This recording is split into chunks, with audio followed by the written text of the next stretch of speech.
All right, Bill Hader is here. I feel like you were just here, but now I you're was here just again. here. We had to talk about a bunch of stuff. We'll do playoffs first, but I want to break down season 2 Barry. Okay.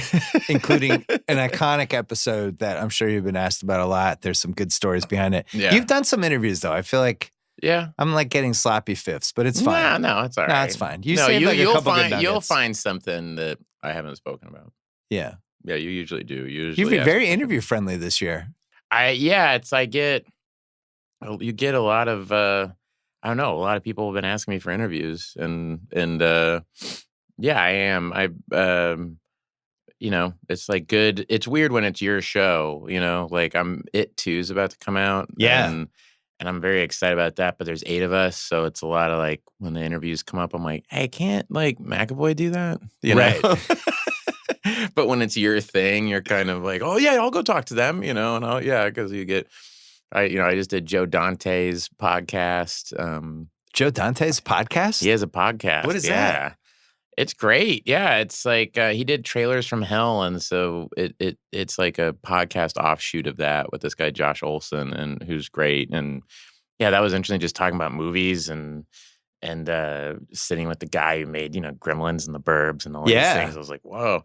I did Terry Gross this week, but yeah, I'm always doing. I don't know. People ask you that, and I get excited because you know how it is. You always still think. Even though people come up to you and go, oh, I like the show or whatever, there's always more you can be doing when it's your thing. What's Terry Gross's interview style like? What's it like to be? Well, I've never met her. One of the OGs. I've never met her. I have no idea what she looks like, and I've done her show twice. Yeah. She's in Philadelphia, and I'm in LA, and you're just kind of talking to, it's on an ISDN line, and it's almost like you're being interviewed by a computer because the equalizer, it's like the radio waves, the sound waves go. So it is like talking to a robot where it's like, hey, Bill, how are you? How are you doing?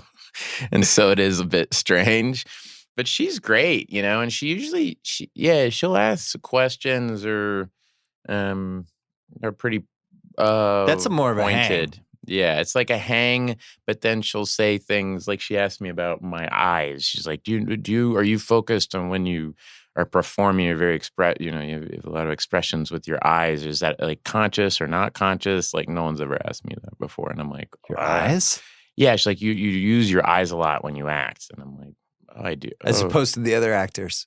Yeah. I guess that does make sense though. Cause I remember when Pacino did Son of a Woman, they made the critics for it that were writing positively about it were like, Pacino took away his biggest asset. Yeah. He took away his eyes. Yeah.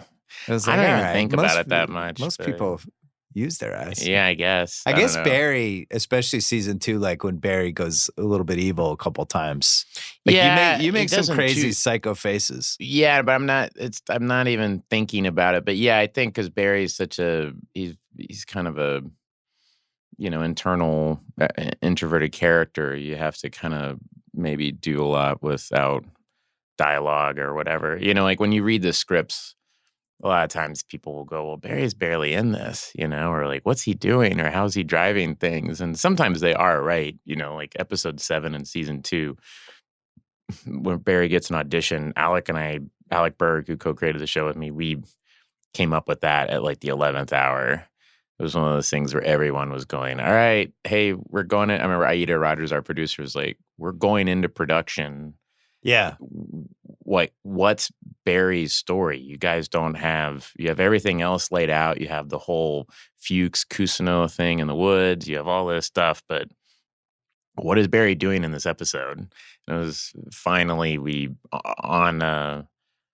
we were prepping episode 6, we would go into his office and just be like, well, what are we going to do? What is he doing? And then so, well, what if he got an audition? And then we just started laughing because we were like, well, if he got an audition, that would make Cousineau and Sally lose their minds. Right. And so we're like, what if it could be funny. It's like Barry gets an audition. It's like the closest to a sitcom that we ever got. Yeah. Because we had this really dark ending with Fuchs and Cousineau. We had this last frame of Fuchs putting a gun to Cousineau's head after he shows him Janice's body, and it's this whole thing. And well, what if we started it really funny and the silliest that we've ever gotten? That could be interesting. And so then it was just once we figured that out, it actually wrote itself pretty fast.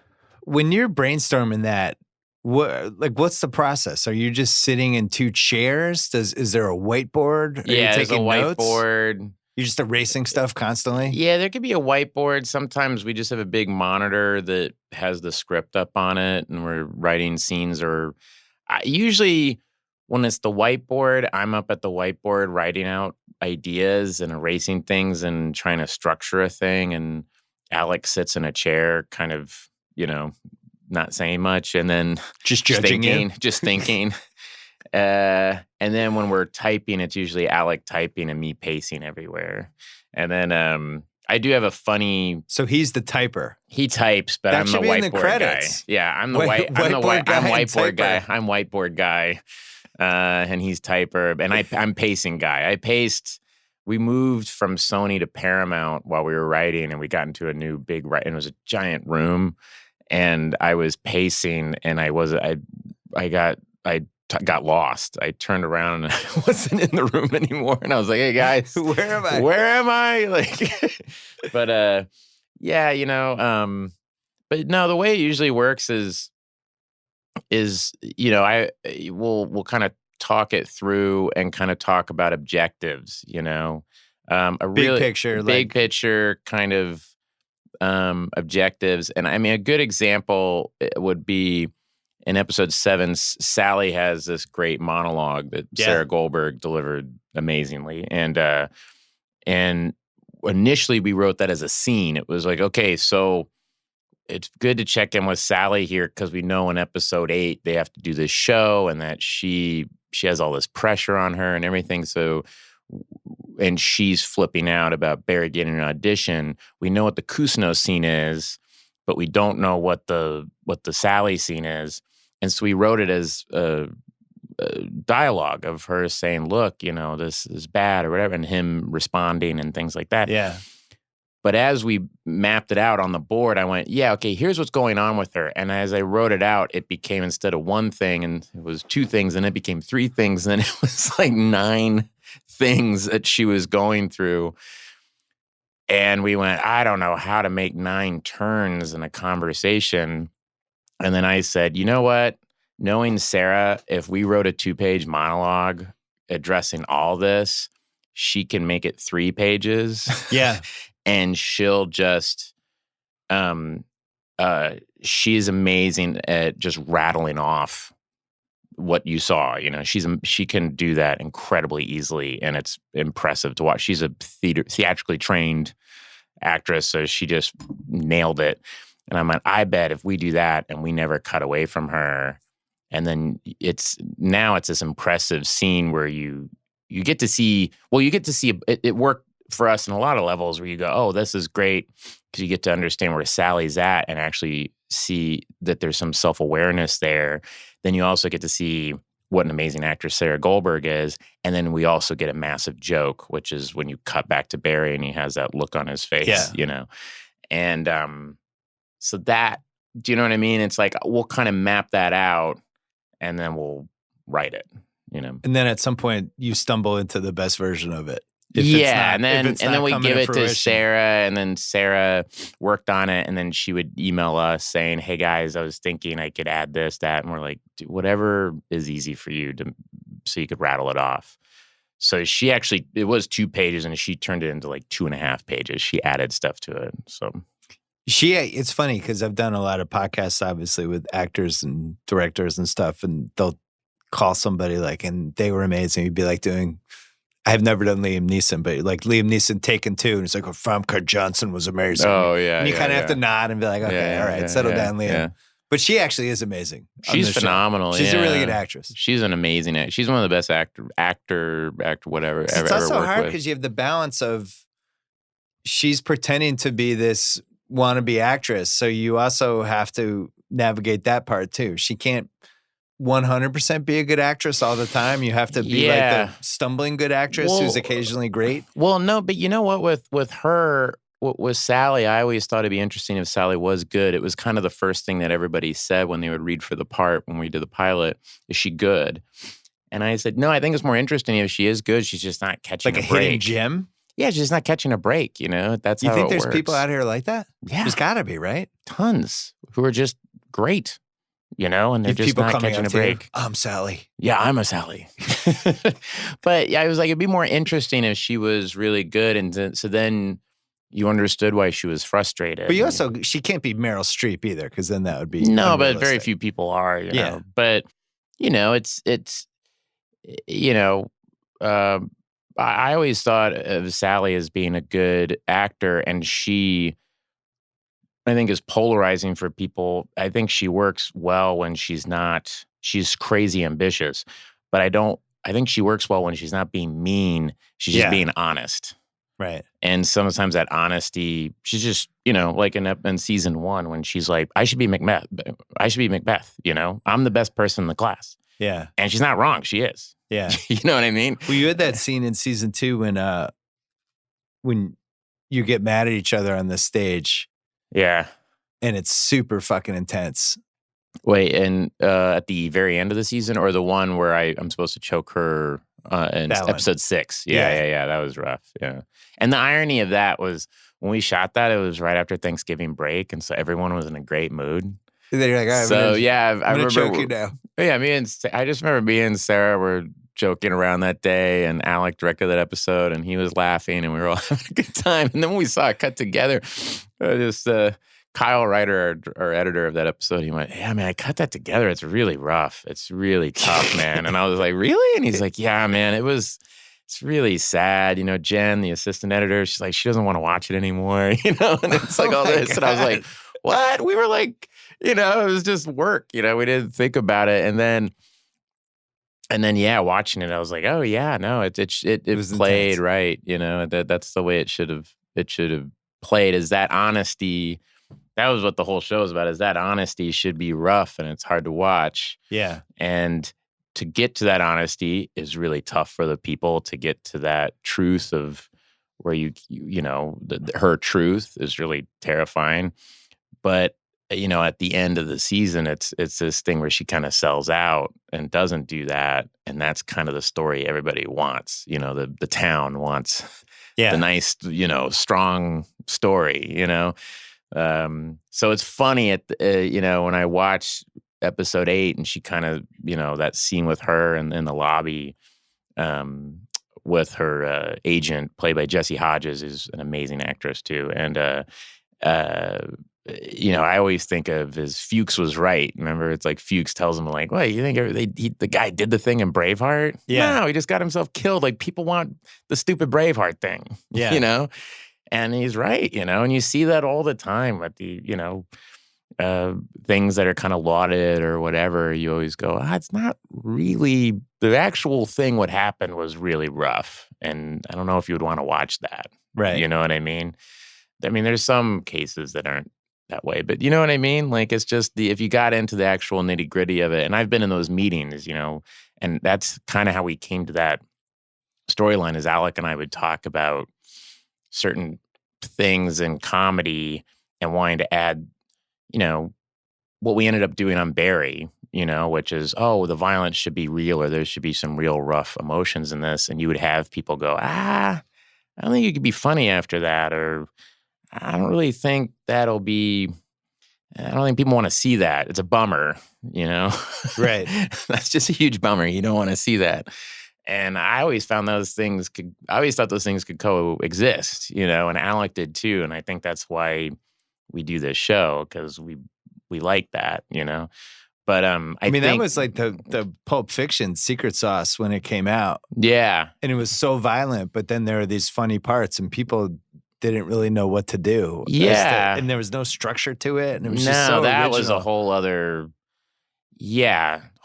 I mean, that wasn't the first movie that did that. But it is, it like, revived it, I felt like. Yeah, it did, you know? I mean, it's also just having some sort of an emotional weight to it, you know? Like emotional consequences to things in a comedy, you know? I mean, there was a version of Barry that's like a very glib kind of treats violence in a funny way because you don't want it to be a bummer. So it's like, we got to keep everything light. fun, and he's a wacky hitman, and you see that a lot, and I think because Alec and I, so much of Barry, the emotional stuff, either comes from people we know or things that we've experienced, where we go, well, why don't we try that? And they go, we'd rather have this thing, Yeah. It's like, we'd rather have a sanitized version of it that'll make a lot of money, and because people want to watch that. They don't want to watch the bummer. Can we talk about the crazy episode? Yeah. It was an all-timer. Yeah, you texted me after you watched it. It was a fucking all-timer. And it was one of those, how the fuck did they do that episodes, which don't really happen on TV shows unless it's like Game of Thrones or something. Yeah. And this was like, it just came out of nowhere. I also felt like it was both an advantage and a disadvantage that you were following Game of Thrones for some of these episodes, because you just got buried by Game of Thrones. But at the same time, that's what I loved about that episode, was I wasn't prepared for it. Yeah, no, that was nice, was that we were following Game of Thrones, but there were those people, the amount of people were like, yeah, Game of Thrones would end, and I would start like washing the dishes and picking up after my Game of Thrones party, and then I'd be like, wait, what's this show? And I was like, well, that's cool, thanks. You probably got a bunch of drive-by fans, right? Oh, our numbers went up big after like Game of Thrones. We started following Game of Thrones. Our numbers went way up. I would imagine. But no, Alec and I went to the screening of that Battle of Winterfell episode the night that the Ronnie Lily episode aired, of Barry. And it was just hilarious because we were just watching this giant battle scene, and I'm like, we have to fucking follow this. Jesus. Great. And I was like, great, we're following this. That was one of the great HBO nights, though. Then a little girl jumps on the what do you call it? The night with a knife and stabs him. And I'm like, there's a little girl with a knife jumping on a dude. We have that in our episode. And I was like, what are the chances? But no, and then I forgot that was all the same night. That's like one of the great HBO nights. Yeah, I know. I mean, it was crazy. But so that happened, and then we were at the party afterwards, and it was nice though being at the party, because people like started texting both of us and going, "Oh my God, that episode! Holy shit!" And you're in a sweet spot with the show, because people love it, but you haven't gotten that. Fuck Barry, fuck that show. Yeah, we're over it. Fight. You're like in the perfect position. Yeah, that seems you haven't always had the right. Backlash to Barry. I always try to keep that my whole career in that position, where you try just enough. Fuck Bill Hader. Yeah. It's just like, I don't know him that well to hate him. No, but yeah, it's like, you're the guy from The Thing. I can't hate the guy from The Thing just yet. But that episode, for people who didn't see it, it was amazing. Barry goes, wait, I forget the initial reason why you're at the guy's house. Oh, so even though I've seen it 3 times. So Loach, the cop who's been who's been tailing Barry and using Fuchs to get info on Barry, you think he's gonna arrest him for killing his partner, but instead he says, I want you to kill the guy who's dating my ex-wife. Right. So his name Ronnie Proxon. It's a flip. So you go to the house, or Barry goes to the house. I go to the house to kill Ronnie. I tell Ronnie, who's this kind of stoner guy, hey, I'm not going to kill you. This guy wants me to kill you. I don't want to. But then he walks into another room, and he's got Taekwondo trophies everywhere. Yeah, the guy's a Taekwondo. I find out he's a Taekwondo. He's like one of the best Taekwondo guys in the world. Yeah, that was a problem. Yeah, and when I wrote it, it was funny because we didn't really table this one. We didn't really do it in the room. I kind of went off, and like in the outlines for the season, it was like episode 5, and I think I just wrote like, shit goes down. Yeah, right. Loach dies or something, and it was like, and I pitched them the idea, and everybody was like, all right.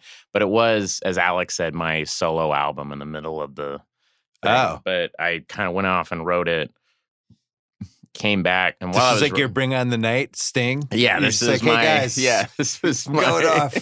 Yeah. Just so you know, I did this little thing on the side. A couple songs. We wouldn't have used them anyway. We wouldn't have used this, But it's like, I had to, when I was writing it, it was a fun thing to write Barry trying to convince this guy, this thing. And then you go, okay, they go to get the bags, and you go, well, what's the worst thing that he could see when he goes to get the bags? They're just like, oh, what if he has a Taekwondo trophy? And then it's like, what if the whole room's filled with Taekwondo trophies? And I was like, oh, that's good. So then a fight ensues, which just, I got to give credit to this guy, Wade Allen, our stunt coordinator, and Daniel, who plays Ronnie. Yeah. He's in a ton of stuff. He's like the Matrix. He's one of, I think he was an agent in all the Matrix movies. He's the guy that, you remember Matrix 2 when they had that big fight on the freeway? Yeah. He's the guy that jumps and lands on the hood of the car and smashes it, and it goes into slow motion. I think that's Daniel.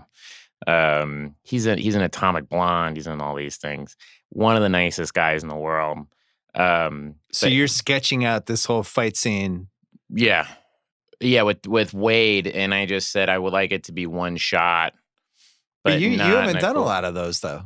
No. We have to remember like sequences of moves and punches and all that stuff. I just wanted it to feel kind of just like one. I directed the episode too, so I wanted it to feel kind of just this meandering camera. And the DP, Paolo Widobro, initially I was going to have them follow, the camera was going to follow them everywhere. And she said, oh, it could be interesting if they just kind of come in and out of frame, because it makes it a little bit more, you're kind of observing it and more, and it seems like you're the point. I always think of that shot as you're almost from the point of view of someone telling them to stop, it's like, guys, come on, and then they go, and then they go off this way, and you don't want to look where they fell, and then you look over, they're on the ground now, Yeah. And so yeah, I mean, Wade Allen, it was really cool. I kind of told him what the shot was, and then he choreographed a fight specifically for that shot, so it would play all out to camera. So all the moves and everything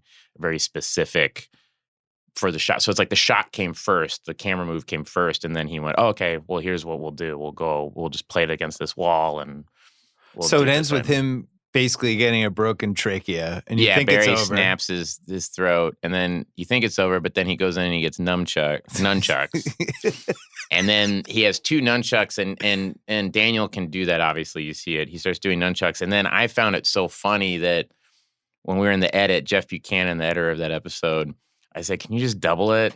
So if you watch it, he does it once, and then it cuts to Barry. And when it cuts back, that's the exact same shot again, because I just thought it was really funny. I was like, and he goes, what, you just want him to sit there and just like, he's like, he's showing off, like he's trying to intimidate him. And he went, so Barry just is sitting there watching him do that. And I go, yeah. He was like, all right. And then so he attacks him with the nunchucks, and then he chokes. He finally dies from his trachea. So now thing. It's over. It's done. So then Barry's like, fine. He didn't want to kill him. He had to kill him. He feels terrible. He goes to leave, and then his little daughter's there. Ronnie's daughter, Lily, is walking in, and hopefully the audience goes, oh, no, Barry's going to have to kill a kid. The audience went that way. I can tell you my wife and I felt that way. So the girl leaves. She goes, Dad, and she runs out. Barry goes to leave, stops, puts his mask back on, goes to find her. He says, hey, little girl, I could take you to Chicago. I could do whatever, but he can't. She saw his face. And then he thinks she escaped out a window when actually she's behind him. And she then is like a Taekwondo master. And she's like an animal. She's like an animal, yeah. She starts a wild animal. And she beats the living shit out of Barry. So how'd you find this person?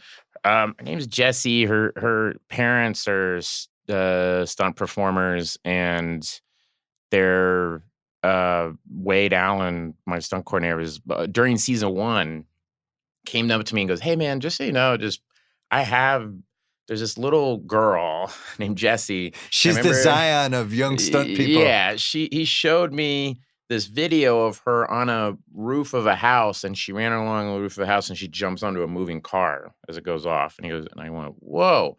He goes, yeah, she can do Taekwondo. She can do this. And he showed me a commercial she did where she was in a go-kart. And I was like, where she was driving a go-kart. Yeah. I went, wow, that looks cool. And he's like, yes, I don't know if you ever, I don't know why, but just so you know, she exists and she's pretty cool. And her parents are rad and blah, blah, blah. So then I had that in my head. So when I was writing this, like, oh, he kills Ronnie. That sucks. And then, oh man, what if there was a little girl there? And then, she escapes. Yeah. And then I went, well, what if there's a little girl and she was this girl Wade told me about and she beats the shit out of Barry. and then in writing it, she became like an animal. It was more out of like, that what in my mind, because she was a stunt person, I didn't know she was an actress. I thought, well, maybe if she's more of an animal, that's an easier thing to play instead of something else. And then she turned out to be this great actor as well. And you had a mask on, so you could just have a stuntman playing you for most of that, right? That was totally by design. That was smart. That was like, because I got to be able to watch the shots, and I'm not going to have Daniel like kicking me in the head. Actually, later on, he almost kicked me in the head. Yeah, I guess. Yeah. When you didn't have the mask, so then that goes. Then you have that shot where she climbs the house. Well, she stabs me. She gets away. Me and Stephen Root have to go find her. Yeah. And then we see her, and then she runs up. Yeah, we see her on the side. She climbs the tree and jumps on the house. Was that CGI'd or the tree isn't there? The tree is CG. That was it's like a green trunk. Okay. It's like a green screen trunk with little things. It was like a rock climbing wall, kind of. And she ran up that, and then VFX put in the tree. Oh, that's cool. And so, yeah. And then she was on wires for safety. So when Alec and I showed up, there was this giant tower with, lines going down to her and all this stuff. And everyone in that neighborhood, like, they weren't allowed to, like, leave for work that day, or they had to go park down the street because we had the whole So you guys thing. are those assholes that take our we were neighborhoods. those assholes. I hate those people. I know. And Alec was like, this is all because of this. You want this in one shot, asshole. Yeah, I know. Sorry. I'm sorry, man. But I did. I felt really responsible. And then also, every time she would go on the top roof of that house, I'm in the shot. I'm sitting in the passenger seat, and Fuchs gets out. Yeah. And so I have to act like I'm out of it. But I actually had a monitor in my lap. So I'm acting sick. And he goes out this way by the monitor that I'm looking at so I could watch the shot. And every time they would do it, my stomach was in knots because I was like, oh, God, I have an 11-year-old girl running up on the roof of this house. Well, she's Zion, though. It sounds like she's the prodigy. So she's Zion, and she was able to do it. Jesus. And then, and it was so sweet. And then later, there's a scene where she jumps on the roof of the car, and then she's able to do this move where she gets through the back of the car, and she bites Stephen Root on the face. Right. And we have a little dialogue scene while she's like attached to his face, and she was really cute. I said, because initially she was like, so do I just bite him? And then I just am like, wrestling. I go, no. I go, have you ever had a dog bite you? And she went, yes. I go, when a dog kind of latches onto you and it kind of like goes dead-eyed? Yeah. She went, yes. Like, she got so excited. She goes, I know exactly. I've had that happen. Jesus. And it was really sweet. She's like, I know what you mean. And I was like, yeah, do that. And then just kind of look off dead-eyed, and breathe a lot, So then after that, it ends up in the grocery store, and there's another fight. Yeah, I get to the grocery store thinking I'm all good. That show's just going. And then I turn over, and there's Ronnie isn't dead. He's getting a neck brace in the same thing. And that's when Daniel almost kicked me in the head because he walked up to me, and he did like a roundhouse, and I had to duck, and I wanted it all in one shot where I duck, and he hits the stuff, and I get up. I'm like, come on, don't be an asshole and all this. And Daniel, though, I say that, I think I was nervous because he showed me it was amazing. He went full roundhouse, full speed, and went and just stopped right there. And then could go on this side, that side. And he goes, see, I could go here, I could go here. I will not kick you. You'll be fine, man. You'll be fine. Don't worry. And all this. So I was like, Jesus. Okay. But one of the nicest guys in the world. And our favorite guy actually was a stunt guy. It was Matt Damon's stunt double is in that. He's the guy that he headbutts, the guy who's stacking the things. That's Matt Damon's longtime stunt double. And Alec loved talking to him because he had a really thick Boston accent. Oh, really? And Alec went to Harvard and lived in Boston for a while. So Alec was just like, oh, man, I love this guy. And he was just, I mean, those are those things no one will find funny. But in the edit bay, our favorite, the thing that made us laugh the hardest is when he comes up and he goes, hey, guys, come on. And then Daniel headbutts him and he goes, caw, like that. And he did that on purpose to make us laugh. He went, like that. And we fell down laughing when we shot it. Yeah. And actually, the hardest we laughed while we were shooting it is when Loach gets it. When Loach, he shoots Daniel in the face, and then he thinks he's dead, and then he goes to shoot Barry, and then Daniel comes back up like the Terminator. Right. And when he turns around, he does this roundhouse kick. Well, my favorite thing was John, who plays Loach. I said, turn around, and I kind of saw it as like he turns around and goes, whoa, he's startled. But instead, he played it where he turned around and he went, like, how the fuck are you still alive? Right. Like, give me a break. And then he swings around, and that's a dummy head. So we had a dummy head that Daniel could really just kick really hard. Yeah. And he kicked it clear across the aisles. Like, he just went, it went like 40 yards. It just flew off. And Wade and Gavin Kleintop, the first AD, we fell over laughing. I mean, we were also, it was like 5 a.m, but we were like losing our minds laughing every time we did it like 3 times where he had to kick the head. Great episode. Thanks, Is man. that the Emmy episode? I don't know. I think so. That's our producer, Probably should Amy, be. who does all that stuff. I think it was I don't know. That one is one of those when it's on, I'll be like, oh, this one. Okay. Yeah. I'm it's back weird in. though, because now people watch that one as like, people go, oh, you got to see this if they haven't seen the show. And so they'll watch that first, and I go, oh, the show's not like this at all. It's right. Like, the reason it's like starting Sopranos by watching Pine Barrens or something. You would go, oh, this isn't what the show is. There's all these other characters and a lot, and so it kind of, I know it seems like I'm being whatever, but it is best if you watch it in order, because the fact that it kind of comes out of nowhere and is a different feeling adds to the experience of watching it, I think. Yeah, I would hope people did that. Yeah, but a lot of people The aren't, thing is, those so are that's fine. always my favorite. The curveball episode is always like, if Teddy you're going to have a great Perkins. show, you just have to have them. Do you have a finish line for the show in your head? Yeah. I mean, Alec and I talk about it. We don't know when it lands, really, how many seasons or whatever, but we have talked about 13, maybe? No, I don't know about that. I mean, Alec, the problem is Alec does Silicon Valley, and I just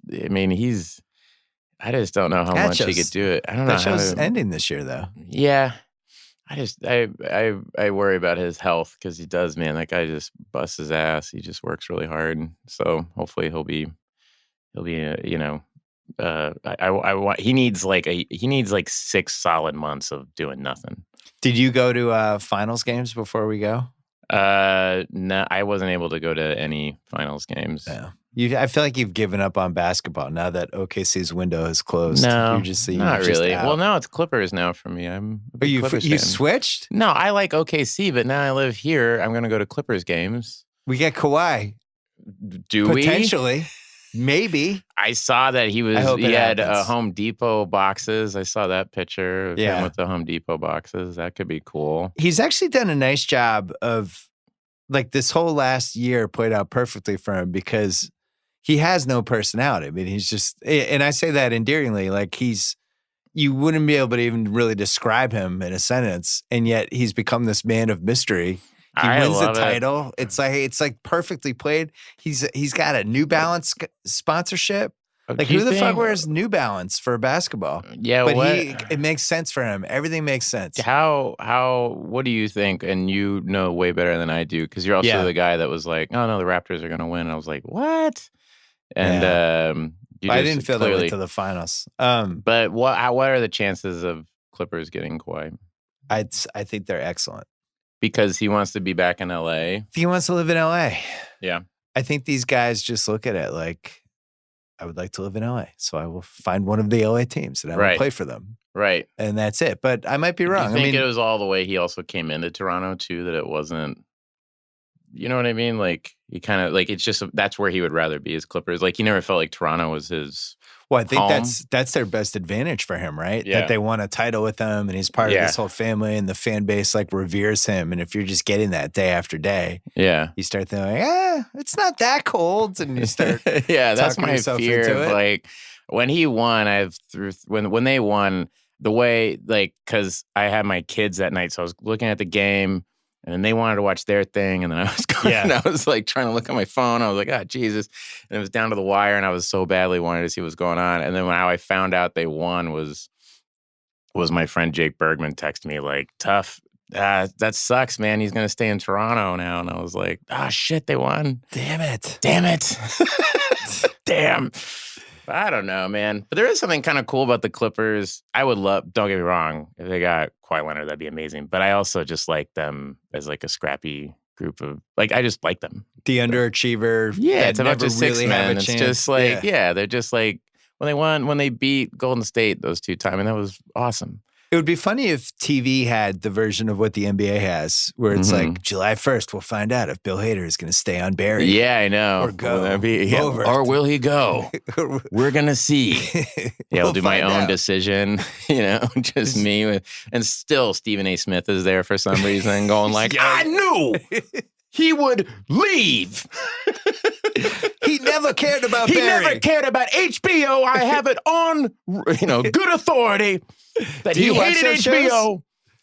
I try. Yeah. What's the guy who's a rapper, boxer guy, or Max Kellerman? Yeah. He's funny. There's that one clip of him. He's like, Kawhi Leonard is better than Kobe Bryant. And then you just see like Stephen A. Smith's head explode. One of the things I really admire about that show, I just don't know how real it is sometimes. I don't know. You tell me. I'm not like a fan. I've gone in and out. I've watched like a couple of episodes. I think it's theater. But what's crazy about it is they're talking like this, right? But it's just these 3-minute monologues, and then like you finish, and it goes to me, and there's always like this dramatic pause. Listen, Bill Hader. And then it goes into the 3-minute thing. Yeah, but they use dramatic pauses really well in that show. Yeah, it's like Brecht. It's some sort of like, like old, like, just weird monologue theater. Yeah, I don't know, man. And then they'll cut to the other guy, and the other guy's like, it's like almost like he's acting. It's like you in that Barry episode where you have to play off the long monologue. Yeah. You just got to like... just stare and listen. Yeah, it'd be like if it was just went split screen while Sally's yelling at me, and I'm just like... No, you should watch it. There's a clip of Max Kellerman saying that Kawhi is better than Kobe, and you just see like the reaction made me laugh so hard of just Stephen A. Smith, and I forget who else he has on, but I see him. I think he gets out of his chair and starts pacing around like, whoa, like he's so mad. But I kind of. I love how they break these old like Kendrick Perkins is making the rounds. Yeah, he's always on The Jump. Yeah. They find these old ones, and it's like, all right, this guy's in the Jump. circuit now. I like her, Rachel Nichols. Yeah, I think I like how they weave in different Rachel Nichols. Nichols. Yeah, she's great. And Kendrick Perkins, and they feel like it's like a part audition. Yeah. Because they don't know, they're on a 10-day contract basically, so they really have to throw it around. Be like, well, Kevin Durant has no heart. Whoa, hey. Scottie Pippen's pretty chill though. Scottie Pippen's on there. He doesn't care. He's if you have a long-term contract, you're going to be like. Scottie Pippen's just kind of like, no, I remember him. He was great. I remember. Yeah, he's like, oh, this game was great. I loved him. He was great. He's like, well, you'd have to work a little hard for that. While everyone else is being really hardcore. And he just always seems like, yep, the flu game. I don't know how Michael did that. And I was like, man, Scottie Pippen is just, man, if I'm flying, I want him to be the pilot of any plane that I'm on. He's just the so draft chill. was like that last night. We're taping this on a Friday where when I did the draft of 2 years, I was like pretty candid, and maybe I was probably too candid. Yeah. But I was like, I don't know why they did that. That was a terrible pick. Right. And meanwhile, it's like the kid's greatest moment of his life. And I'm the asshole who's up there like, that was too early. Yeah. Thought he was going to go later. What the hell happened? He's got 40 family members watching. It is tough. So you do have that in the back of your head. But I just feel bad for Knicks fans. They just got... I mean, you don't feel bad for Knicks fans ever, but my friend, I actually do feel bad for Knicks fans. I feel bad. I mean, RJ is fans. Good, but I that's exciting. But they thought they were going to get Durant, and then it never works out for them. It never works out. They're the new Red Sox. We won the World Series. Won the World Series last year. What do you mean? After we won, we passed our baggage to the Knicks. Oh, I see. Oh, and they became. Yeah, it's true. I mean, it's true. It's like. The Laker fans are really, those are the ones I have an issue with right now. Because the Laker fans are like, We got AD, Yeah, and we then we got traded LeBron. 38 first-round picks for AD. Who's the man now? Yeah. Oh, yeah? Well, we have him. It's like, yeah, you traded like your entire future for forever. Yeah. It's just weird. I don't know. Yeah, there's a lot. There's people who think Kawhi's going to go to the Lakers, which I think is bananas. That would be so lame. I just read a thing about that, and I was like, that would be bananas. That makes no sense to me. That'd be so lame. All right. Well, we should mention you're going to be on the rewatchables. Yeah. We're not going to say what movie. Okay. But that's the other reason you're here, because we're about to tape it. I'm very excited about it. Me too. I wonder if people will guess the movie. Yeah, it'd be so weird if they guess some fucked up movie. I thought you were here for St. Elmo's Fire. Yeah. St. Elmo's Fire, right? Yeah, that's what I was going to think. St. Elmo's Fire. Hater, St. Elmo's Fire. Oh, totally. It's fucking great, man. I'll break it down. Breaking it down. Yeah. What a cast. So we'll look for you on that. Thanks for stopping by, Thanks, as man. always. Thanks, man. I love being here. All right, I don't know how this hasn't happened before, but he's here. One of my son's favorite people, Common. Hey man, what's happening? How you doing? You're the guy. You're the guy from John Wick for him. He was like so stunned when I told him you also did music. He couldn't believe it. Well, I mean, I actually feel like sometimes honored that I know the kids. Some of them don't know my music or don't even know I do. Well, music. he's 11. Oh well, yeah. But yeah, John Wick. That's like the first crazy action movie I think I let him watch. Oh really? Yeah. Oh, I still feel like your character's alive. I'm not convinced he's dead. He is. We alive. never saw him actually die. He is alive. They've let me know that he's alive, but they didn't put me in 3, which I was really disappointed because Me too. When I saw the storyboards for 3, I was like, this is going to be incredible, and I just had a fun time. Like doing John Wick 2 and working with Keanu and Chad, who direct the whole world. And just the people that come up to me about John Wick. Like you said, I'm reaching your 11-year-old son who never knew who the hell Common was, but now he's like, okay, that guy, that's the guy from John Wick. And so many people come up to me actually at the airport, like, man, I love you and John Wick. You working tonight? You doing lines for the movie? Yeah, exactly. That kind of reminded me, because one of my friends always is saying that line to me, like, yo, yeah, you working tonight? But I mean, that's honestly one of the best action movie scenes of all time. Oh, when he comes out after killing, after kind of kills the lady, but he finishes it. Yeah. But then John Wick comes down, crazy nightclub. Yeah. There's like 1,000 people there. Like that scene is just, and then you kind of size each other up, and then it's on. And then it's on. It's just incredible. It's such a good 10 minutes. Dude, I'm super geeked and honored to be a part of that franchise, because I do think it's the apex level of action movies. And I agree. And it's entertaining, because I hadn't seen the first one until I was really given the opportunity to potentially be a part of the second. So I watched it. Yeah. And I was like, from the beginning, I was like, wait, I really love this movie. It was something it's something that's so entertaining, and what I love about movies, and the fact that it has a fun element to it. It's got not even a lot of suspense, but it's the action that is really enticing.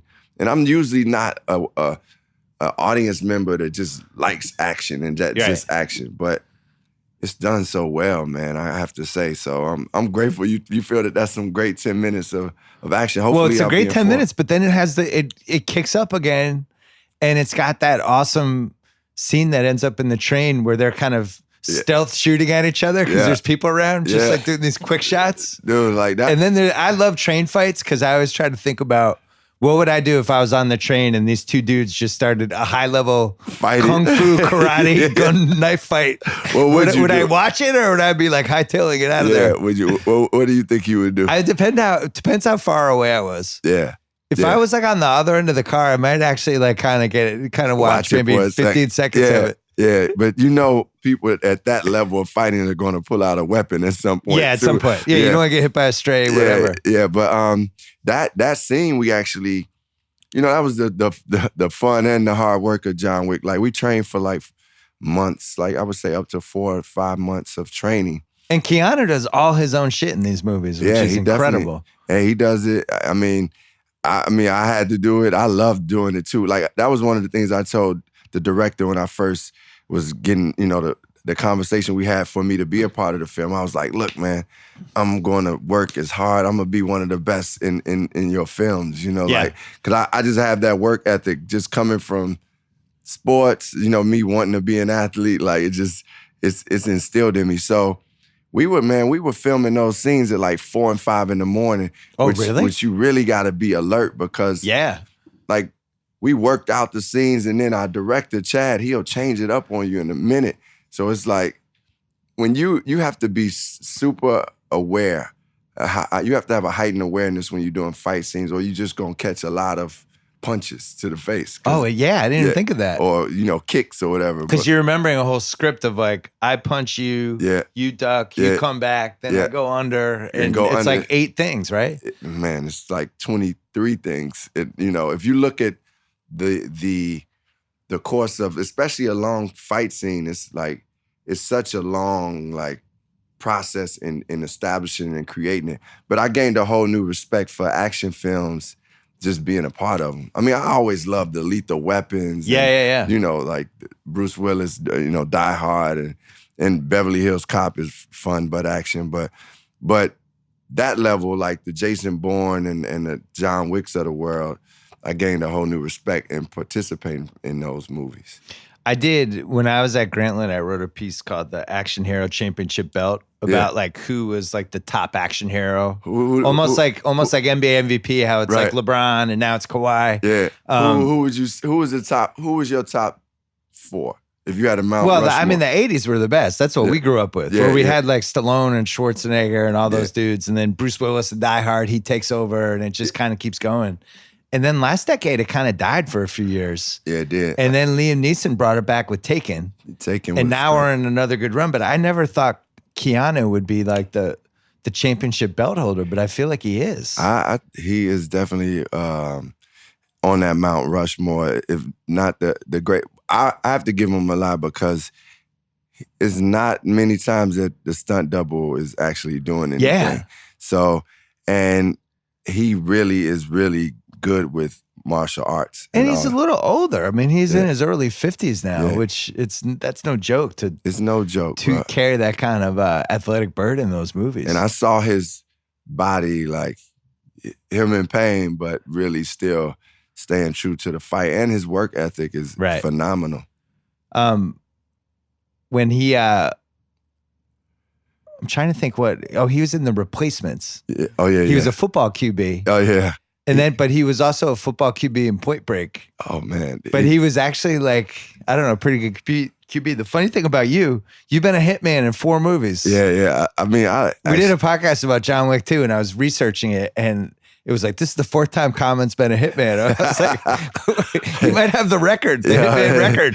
Yeah, man, I got to say, I love it. I mean, for me, when the first film I was in, Smoking Aces, I was a hitman. Yeah. And it was like, as an actor, because I know I'm a musician, but I'm an actor too. Like, and the same passion and love I have for music, I have for acting. So I had to break through the walls of what people would stereotype me to do and what they knew of Common. So I was able to get that hitman role. I auditioned. That was the first role. I got a call back, and then I got the role. And it was like, man, I was super happy because the character was different from me. He wasn't like I'm not a hitman in real life. So I wanted to be able to... But you can look menacing, though. Yeah, I mean... You have a way of, like, your face can just kind of be blank, but there seems like there's a lot going on. There's a lot going on. That's a good hitman look. Yeah. I will say I have a couple crazy things going on in my head, but overall I'm a very loving, I'm a free-spirited, loving individual. But I mean, I'm from the south side of Chicago, so I've seen... and been around enough to know things. So when my friends did see me in Smoking Aces, they was like, oh man, you just doing what, you representing West Chicago. I was like, no, acting has a lot more dimension to that. And one of the things I always wanted to bring to any character was the dimensions of life. Like, is hitmen to have emotions? Is hitmen to have daughters? Is hitmen that, like jazz music? It's like you can't stereotype each person or each character. So, well, I mean, that's the best part of the whole John Wick 2 stretch, when they end up in the Continental and they're not allowed to try to kill each other anymore. Yeah. They end up having a drink. Yeah, it's like, I mean, it's such a strange world. Good. It's like, where did you come up with this stuff? Like so good. Yeah. And I think, it's a franchise that actually continues to grow. Like, each one is getting better. So who was the first rapper to cross over and start acting? Was it Tupac? Tupac, I think, was the first. And Juice? Juice. I think he was the first. I feel like he was like the first one of this. He was the first rapper to act, and people were like, yeah. Yo, this is serious. Maybe Ice Cube and Boys in the Hood, though, too. I don't remember which one was. First, you know what? I think it was. Nah, those were right around the same time. They're around the same time. But Juice. Tommy, Google this. Was before Juice? Juice was 92. Oh, yeah. So okay. Ice Cube. So he was the first one. He was the first one. But when people saw Tupac, they saw something like, yo, this dude is an actor. Like, they were like, this dude could really act. I mean, out of the 700 bummers about him not being around anymore, I was always interested to see what kind of acting career he would have had. Because he was one of the ones. And Above the Rim, which I love. Right. I even with the 9-foot rims, I forgive the 9-foot rims. It's fine. Yeah, well, I can't. Even for the crazy guy playing basketball by himself, that guy should have been in a mental institution. I mean, but Tupac's so good in that as the bad guy. Like he's really genuinely menacing, and then he's in Higher Learning, and there's all these dimensions to that performance. It's like, holy shit, this guy's like a great actor. No, the dude was, he was a consummate artist, to be honest, and his acting was, it's certain artists, to me, musicians that you see on the screen and you see, man, this dude is an actor. Like Mos Def is one of those for me. I saw him in theater and in films and was like, this dude is really great. Yeah. I think obviously Will Smith is one, Queen Latifah. Yeah, Will Smith never gets credit for he was actually a rapper first. Man, I mean. He doesn't get mentioned in the crossovers. He should, man. He deserves it because hip hop was his base. I mean, they were a respected group. He brought a humor to hip hop. He brought a fun, but he had joints. Like Summertime was a joint that everybody rocked. And this song called Brand New Funk and even parents just don't understand it wasn't like the joint, but we still just liked Will Smith. We liked Fresh Prince and Jazzy Jeff. So I remember seeing him in 6 Degrees of Separation and being so excited he was in like a real independent movie. And then when he did Bad Boys the next year, that was like counting down the weeks. It was like, him and Martin Lawrence in the same movie? Yeah, that was. They're going to be cops? Oh my God. Yeah, but I think 6 Degrees actually changed the trajectory of his career, catapulted, because everybody had to take him serious at that point. Between that and the Uncle Phil episode with when the dad left. Yeah, when the dad. Those two things. It was like, oh, Will Smith's a really good actor. It's funny you brought that episode up. My trainer, well, I don't want to put him on the spot, but I guess I am. He just was telling me he was watching that episode when the father left, and it made him tear up. Like the Fresh Prince. Yeah. He was like, all these years later. You too, right? Yeah. Well, they just had the 25th anniversary of that episode, and it was like on social media the whole day. And it was one of those things that I actually think it was like one of the most important 3 minutes of the decade in TV. Yeah. Because I think it affected like 2 generations of black men who watched that and were like, it just resonated in a totally different way. Well, that's what, I mean, first of all, that's to the writers and to, that whole cast, but to Will, that's why I give Will a lot of respect because, it takes, you have to convey that emotion for us to feel it. For somebody to cry watching it, then you got to be bringing some truth. And he ad-libbed, there was some section in the thing where he went off the script. Did he? And when when the character really got upset, that wasn't in there. And then the Uncle Phil, the guy who played him, just kind of rode with it.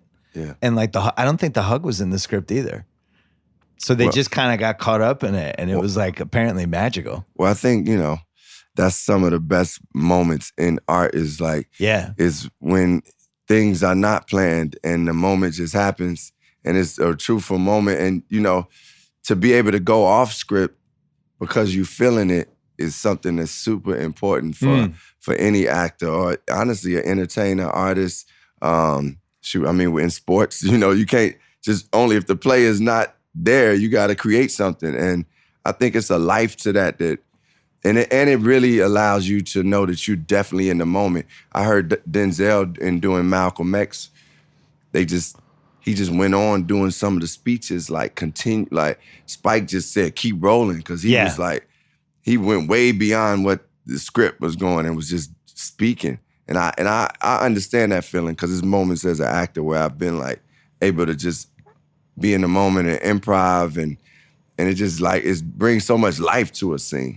I had Spike and Denzel on this podcast in the last year, and I got them to tell each their versions of the story when he played Ray Allen and he got game. Oh yeah. And he was supposed to lose the game 10-0, and that's what Ray Allen thought was going to happen. And then Denzel scored the first 4 and started talking shit to him and ad-libbing all this stuff. And Ray Allen was like getting mad. Like real Ray Allen was getting mad. Like, what the fuck's going on? Yeah. Why am I down 4-0? Are you filming this? Yeah. And it got like really heated. But Denzel was like so fired up that he pulled that on him. But that's a good ad-lib story. I mean, but that's a great ad-lib. But I mean, from my experience of working with Denzel in American Gangster. Oh, yeah. I love that, you know, it was really a good lesson for me. That was only my second film. So I was watching one of the greatest ever and just how he was able to not only improv, but just he created the dynamics of us being his brothers, like off camera. And that was, you know, him staying in character was like a good lesson for me because I actually was doing the same thing to a certain degree. Right. And I think, you know, for certain actors, it benefits you to do it. So I could see how Denzel will, you know, do certain things to spark that emotion because I can remember we were filming American Gangster and Denzel was, Idris Elba's character was like, that was the enemy of Denzel's character, Frank Lucas. And Denzel was supposed to put a gun to his head, but in real life, he wasn't supposed to pull the trigger because, you know, the gun was just too close to his head. But I think he did pull the trigger. It just was like, oh, thank God. Oh, my God. I mean, obviously, they checked the guns and yeah. But just the pressure of, you know, because when the recoil. Yeah, I have a scar on my chest right now from recoil of the movie Suicide Squad. I was in Suicide Squad, and because my character, they didn't even keep it in the movie. My character had to shoot himself in the blew his head off basically. But the recoil kept going down my shirt, so it burned my chest to the point where I got a keloid. But my point is that Idris Elba felt that pressure of what that gun, you know, that bullet. And he was, man, that disturbed him. But I'm just going back to that's pretty good. Denzel is no joke. But I mean, he's not gonna jeopardize anybody's safety, but he probably will get you going. You know, like he's. I love that he does that. From a charisma, just who's cool in a room. If all the cool people are in the same room. Is Denzel the coolest one in the room? Like, do the basketball stars even like, they're like, oh my God, that's Denzel? If he's in a room with Jordan, what happens? I think. Because they're like the ultimate alpha dogs. I think people will go to Denzel more. Just, we're going to be more in awe of Mike just because that's Mike. Yeah. But I think Denzel, more people probably feel like, he's more approachable to a certain degree. But who I think will usurp both of them is President Obama. For some reason, when Obama... Oh, that's a good... Yeah, so he's got the championship belt right now. He got the championship belt, like, because... Everyone's sucking up to him. Everybody, I mean, he's the first black president, and he had a charisma and an incredible wife, and, you know, it's just something about, I mean, history will go down. They will remember a lot of great actors, you know, a lot of great athletes. But the first black president of the United States, leader of the world, that's etched in history. Like you know, you get Jordan in the 90s, and then you get Obama in the 2000s. Yeah, that's a pretty good run. We need more, man. To be honest, come on, let's be honest. We need more black execs, women execs in all these places of business that we love, whether it's sports, films, you know, television. Can we talk about Latino. Chicago? Can we talk about Chicago? Yes, bro. That's my town. How are we feeling about Chicago these days? It's never been more in the news for the violence and all the stuff that's going on there, and it doesn't seem like it's getting better. Well, I think, you know, actually last year, I think the number went down a little bit as far as murders. Still not anything to celebrate because it's still people that are being killed.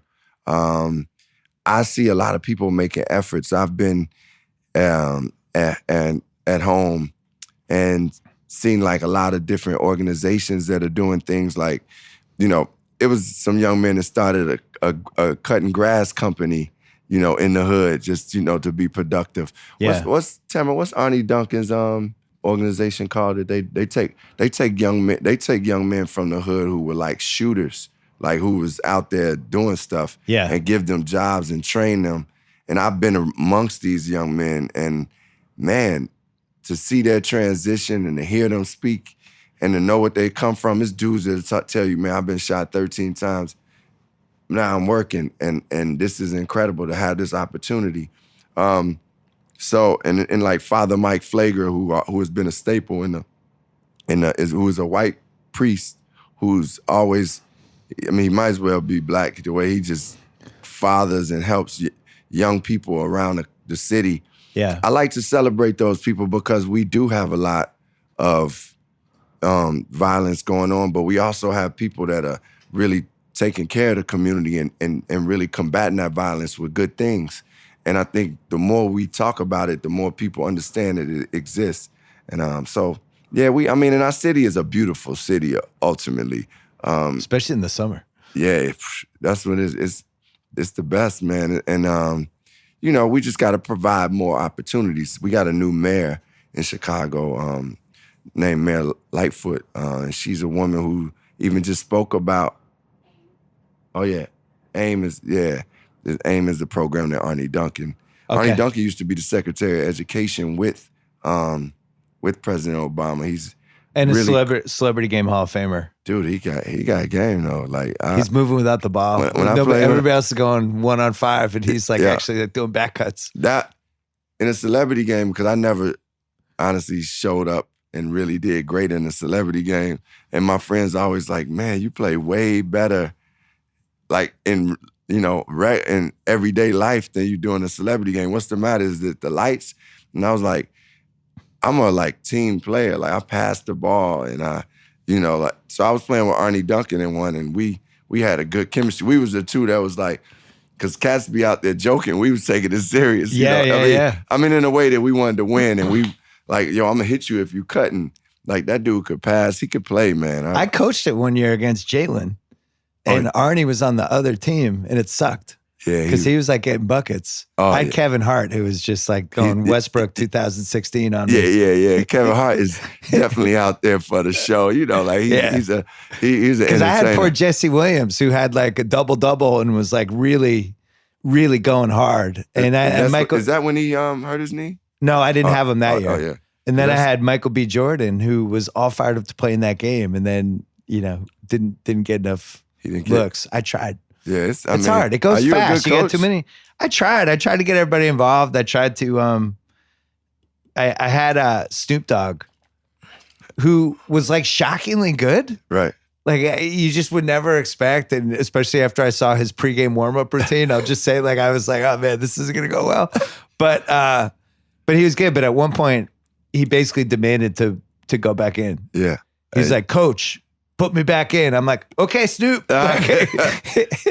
I totally rolled over, but he was good. He was like, Snoop can play. Yeah, he was at least like he was like a sneaky good rebounder in traffic. I'm trying to think who has been the best. We should have won. Jalen's holding it over me for the rest of my life. Oh yeah, I mean, MBJ missed like 4 free throws at the end. I had Kevin Hart had like 19 turnovers, but we almost had it, and then I owed Jalen a big dinner after. He was so happy. Oh man, people take pride in those celebrity games. Well, they're televised. And then they're on ESPN. They run it again and again. Yeah. It's on like for 24 straight hours. They're running it. Yeah, I've had some very low points where Justin Bieber crossed me over and they showed the highlight over and over. And it wasn't like an ill cross either. It was just like, I was like, first of all, he crossed it, but he passed it. Anyway, I'm not going to. By the way, he wasn't terrible. No, he could play. He could play a little. And he's low to the ground, which is hard for people who are taller. Yeah, to just stay in front of those people. I'm trying to think who has been the best person I've seen in the celebrity game.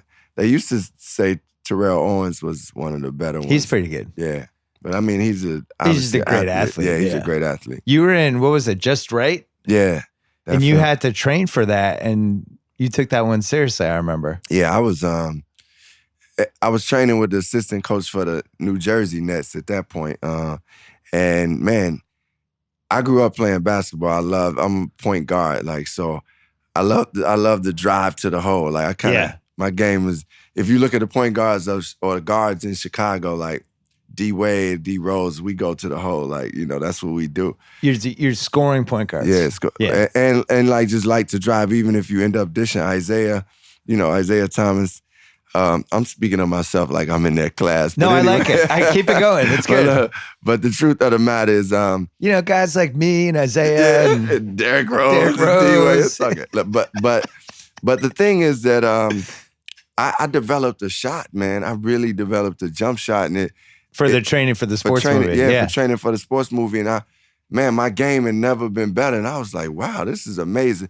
And I can remember the trainer like, you're a player now. You're a player. I felt like, and I really thought I could play against some NBA talent. And so in the movie, I had to play against Dwayne Wade, and it was like, I felt how strong and fast he was. And, even in those celebrity games and in that film, those guys are just, their arm length is longer, their hands are bigger, and they had a speed and superhuman abilities. The strength is the thing that you completely underestimate. Yeah. Even like playing with Jalen, well after he'd retired, but he's 6'8", and you cannot even go near him. His body's like a force field, you know, and he can basically, even he wasn't even in shape when we used to play. Now he's in better shape, but he just get to any spot he wanted. Man, and if you're like trying to dig for the ball, you're just bouncing off him. But I think Kawhi is the best version I've ever seen of that. Yeah, I mean, Kawhi is like, he's just like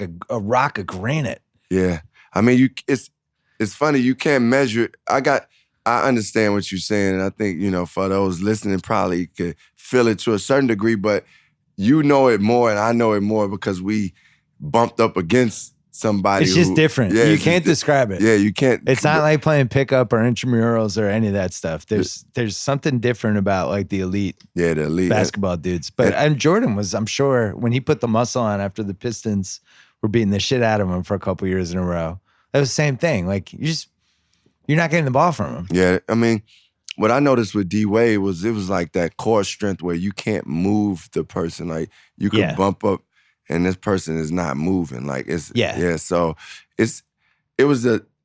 what I realized at that time is like, yo, these guys are working on muscles that my body don't even know exists. Like, you know what I mean? That core. I'm like, man, even when I watched more than a game, when I saw what LeBron was doing in elementary school, some of the training he was doing, I was like, wait, they had this in elementary school? They didn't have, obviously. We didn't even mention LeBron for strongest guys. I remember I was doing a podcast once and he just passed by me and we were talking for a little bit. And then I said goodbye and I like kind of did the thing where you're like, all right, man, you slap somebody on the shoulder. And it was like not a shoulder. It was like he had shoulder pads on, but he did it. It was just his shoulders. I was like, I can't imagine how anybody would guard this dude. It's like 6'8.5", 280. Yeah. With no body fat. I think he is truly they would say it for Don't blaspheme MJ. No. Be careful. No. I'm not going to let you do it on this podcast. No, listen. Even though for a second about a year ago, I was like really battling in my mind with the fact that don't let it. Fight it off. But let me say, this is what I was going to say about LeBron. He is a true example of when they say like a superhuman, what athletes are, like his strength, his speed, and just how big he is. And like you said, like no body fat, but just, and man, to have that skill with that intelligence when it comes to the game, it's like, I love watching him play, and he's definitely one of my favorites. It's still, Michael Jordan as the greatest I've witnessed. Me too. But I think LeBron is right under there. He's definitely. Who are your top 5 players? And I mean, I know we have people had this talk all the time, but who are your top 5? I had LeBron at 2 because of the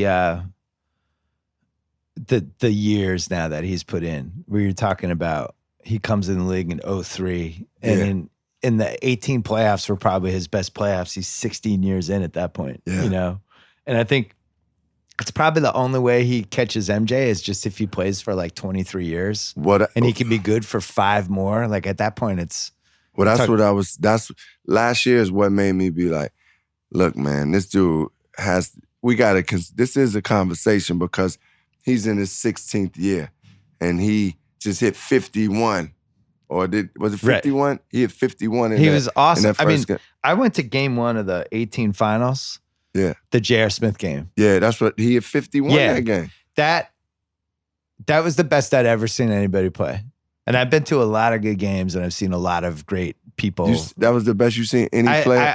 He was beating the Warriors by himself. And that was an unbelievable Warriors team. And they didn't know what to do. And he was like the blend of, he could do anything he wanted from 22, 23 feet away, but he could also get to the rim whenever he wanted.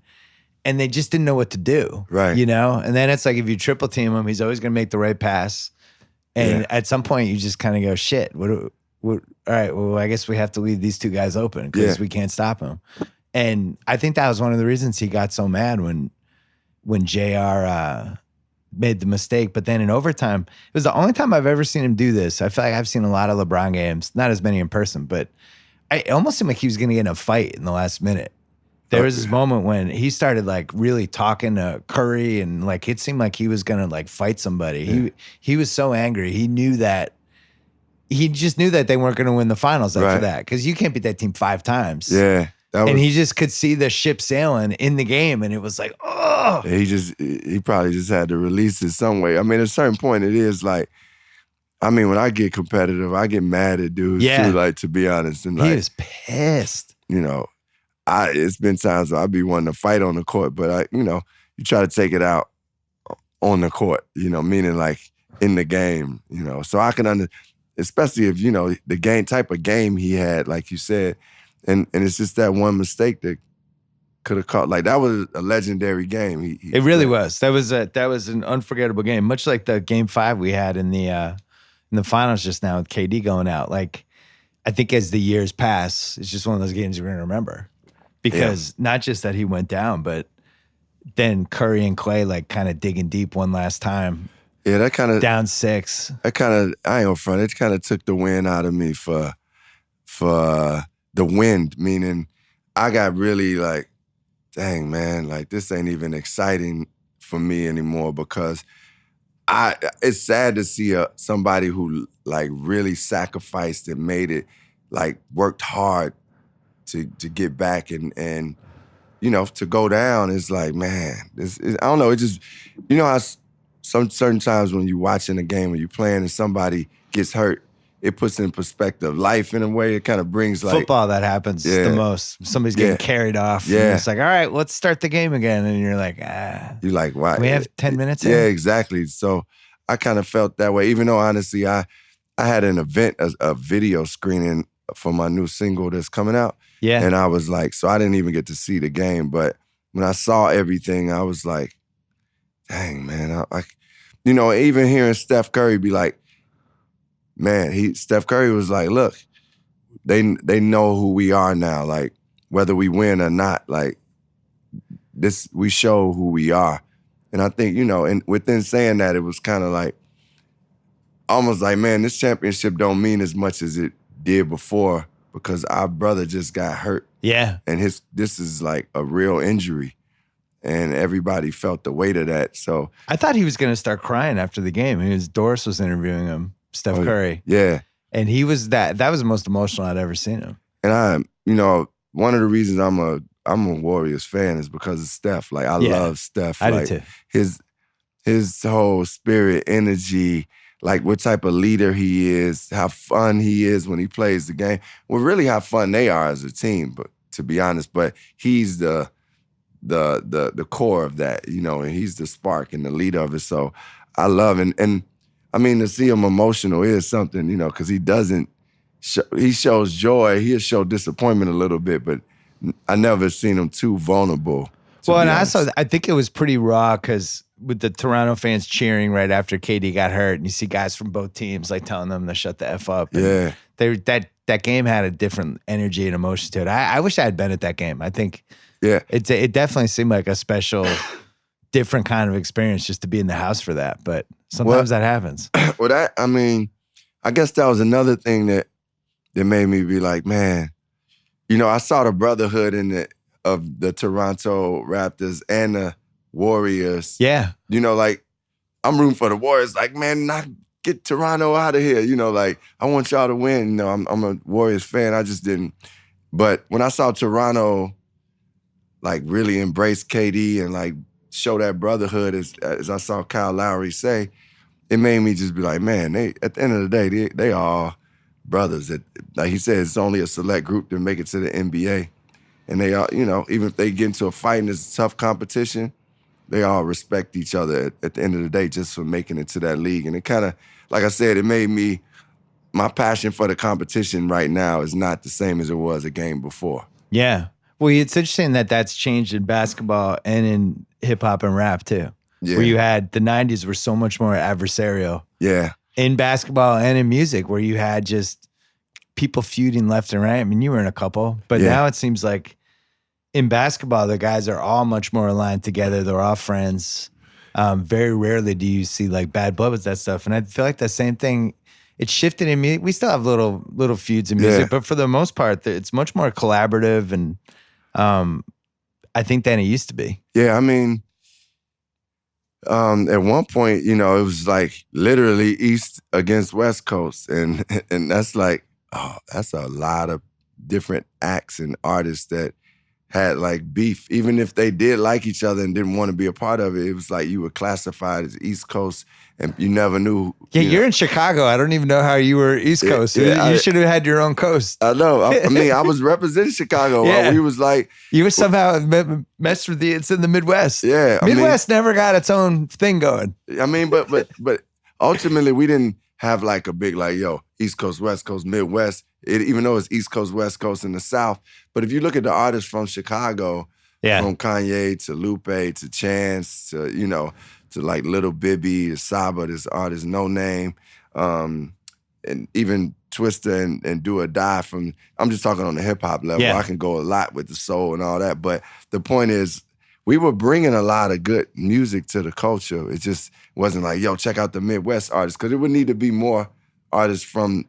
Like it was Cleveland. Just a bad branding in the 90s. They carried it because Atlanta had the same issue. Atlanta was kind of over here, but still doing as much as anybody. But the East Coast West Coast thing kind of swallowed up everybody else. But I think those beefs stopped honestly with the death of Tupac and Biggie. Yeah, it kind of was like it shook everybody. We still had some bad ones after that though. Definitely. I remember talking to Nas about all the stuff that happened with him and Jay-Z. Yeah.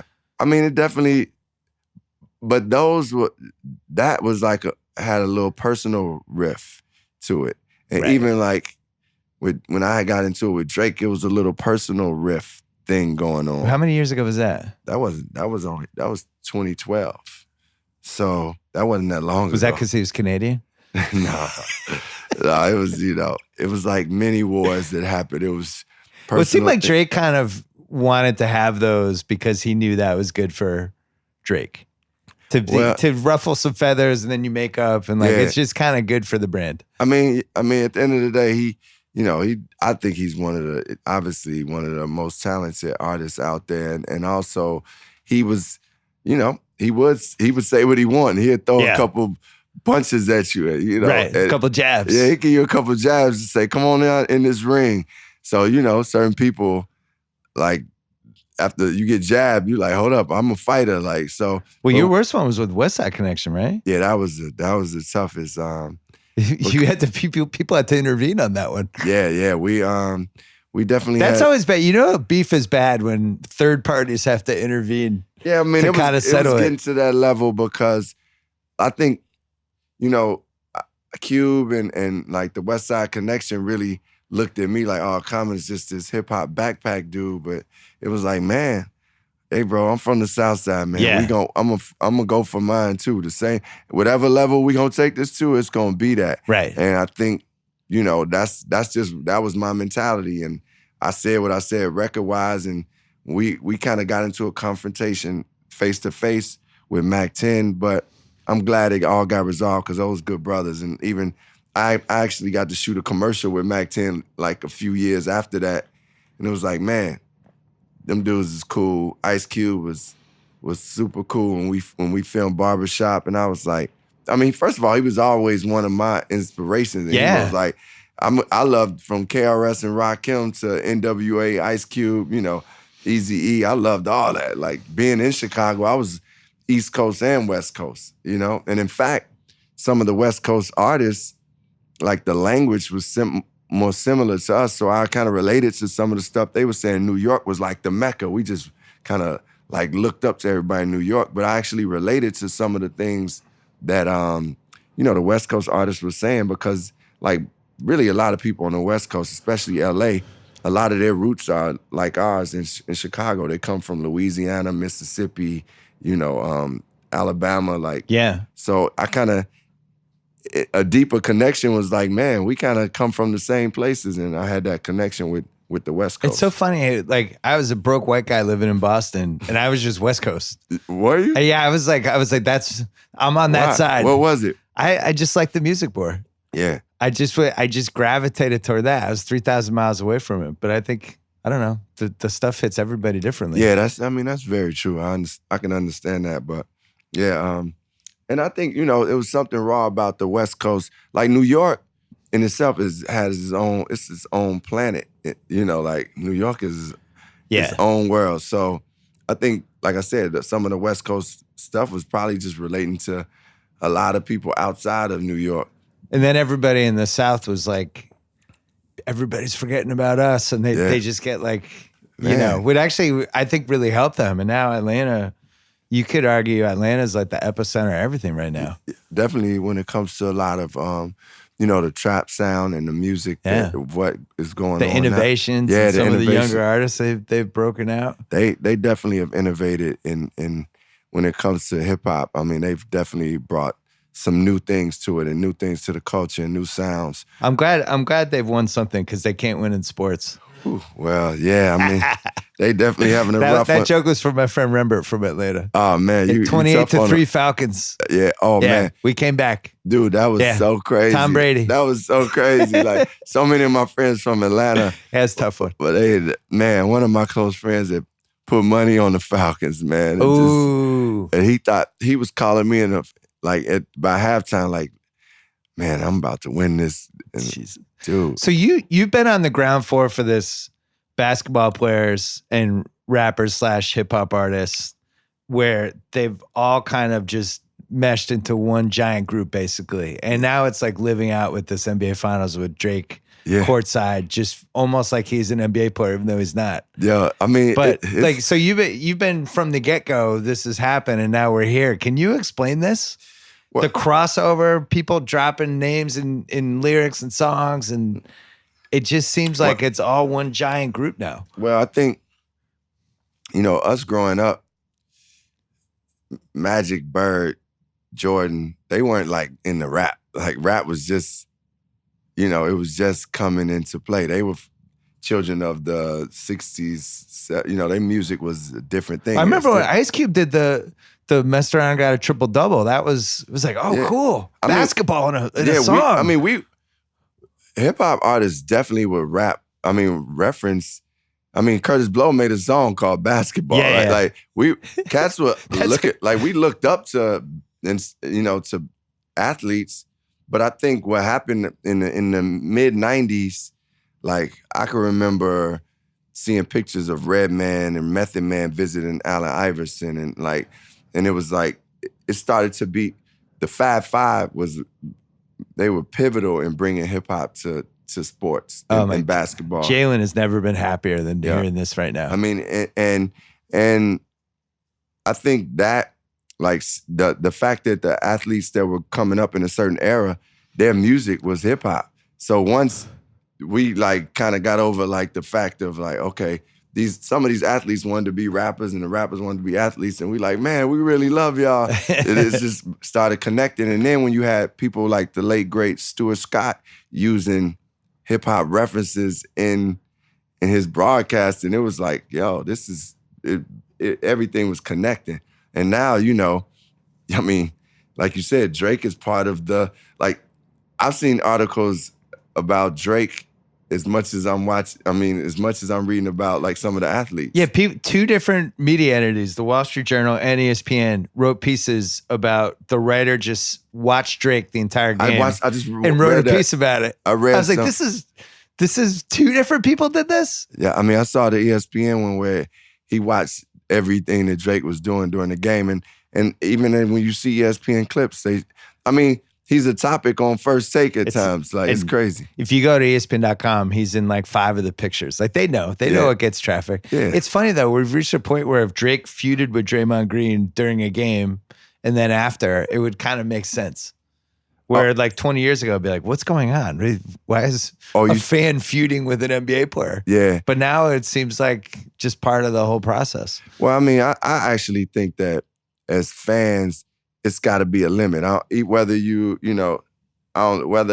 like a popular artist but whether you're a popular artist, movie star, whatever, like, I feel like this is...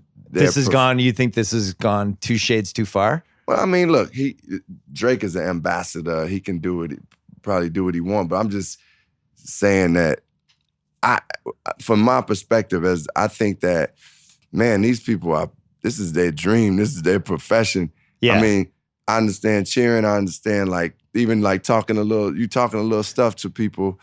I could see that, but overall, I kind of think you want to have a certain like boundary just to allow them, like, these dudes worked hard to get here. Yeah. You know, and I just think about if somebody was heckling me during the show for a long time, I'm gonna be like, man, I'm gonna get a little heated, like, you know, and it's true. And it's natural. But I love that Drake cares about his team that much, and he like having fun. Right. At the end of the day, he having fun, man. So, you know. You know who created all of this? One of the world's greatest rappers, Jack Nicholson.